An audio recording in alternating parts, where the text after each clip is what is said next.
Syederulun aksi kelompok kriminal bersenjata kembali menyerang personil TNI dari Satgas Yonif R321GT yang bertugas di Distrik Mugi, Kabupaten Duga, Papua pada Sabtu 15 April sore.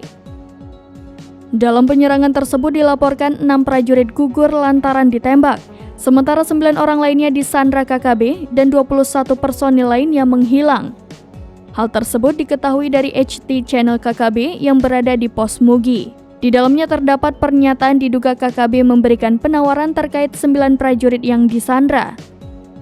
Mereka menantang terkait 9 prajurit tersebut hendak diambil atau tidak. Namun hingga kini pernyataan tersebut masih dalam penyelidikan. Diketahui sebelumnya, penyerangan KKB itu dilakukan pada Sabtu sore sekitar pukul 16.30 waktu Indonesia Timur.